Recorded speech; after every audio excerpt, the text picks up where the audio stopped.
College की canteen में भीड़ लगी थी। सब चाय और समोसा खाते हुए हल्की फुल्की बातें कर रहे थे। तभी नेहा और प्रियंका की बहस छिड़ गई।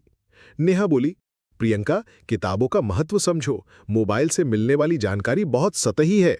असली गहराई तो किताबें ही देती हैं। प्रियंका थोड़ी चतुर लड़की थी। उसे पता था कि अगर वो सीधे सीधे बहस करेगी तो शायद हार सकती है। उसने सोचा, क्यों ना नेहा की बात को ही ऐसा मोड़ दूं कि सुनने वालों को वो अजीब लगे।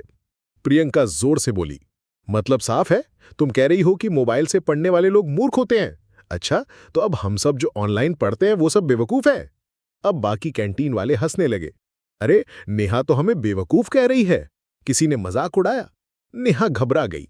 अरे नहीं नहीं, मैंने ऐसा नहीं कहा। मैं तो बस ये बता रही थी कि किताबों से गहराई ज्यादा मिलती है। लेकिन प्रियंका को फायदा मिल चुका था। उसने नेहा के तर्क को अतिरंजित और चरम रूप दे दिया था। अब सबको वही मजेदार और तर्कसंगत लग रहा था, भले ही असली बात अलग थी। असली चाल यानी रणनीति 11।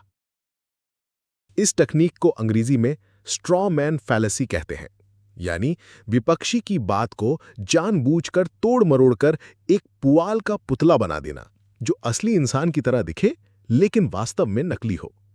फिर उस नकली तर्क को मारकर जीत का ढोल पीटना। और उदाहरण, परिवार की बातचीत। बेटा कहता है, पापा हमें एक बार विदेश घूमने जाना चाहिए। पापा झुंझलाकर जवाब देते हैं, तो क्या मतलब है, अब भारत में कुछ नहीं बचा? तुम्हें अपने देश से नफरत हो गई है क्या? यहां बेटे की असली बात थी एक बार विदेश घूमना, लेकिन पापा ने इसे मोड़कर बना दिया भारत से नफरत। ऑफिस का किस्सा। सीमा कहती है, हमें काम का शेड्यूल थोड़ा लचीला करना चाहिए ताकि लोग अपने हिसाब से काम कर सकें। मैनेजर हंसते हुए कहता है, तो तुम्हारा मतलब है कि सब घर पर बैठकर सोएं और तनख्वाह लेते रहे। सीमा की असली बात थी लचीला शेड्यूल, लेकिन मैनेजर ने उसे मोड़ दिया, काम मत करो, बस सो। क्यों काम करती है ये चाल? क्योंकि लोग चरम और मजेदार तर्क जल्दी पकड़ते हैं।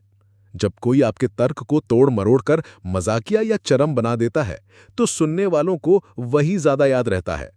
असल और गहरी बात धीरे धीरे पीछे छूट जाती है। बचाव का तरीका। अगर कोई आपके साथ ऐसा करे तो शांति रखें।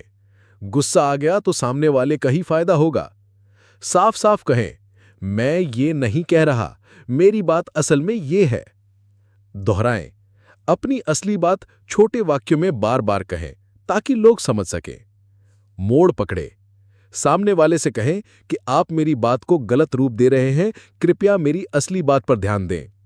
अब सोचिए, क्या कभी आपके साथ ऐसा हुआ है कि आपने कुछ कहा और लोगों ने उसे घुमा फिराकर कुछ और ही बना दिया?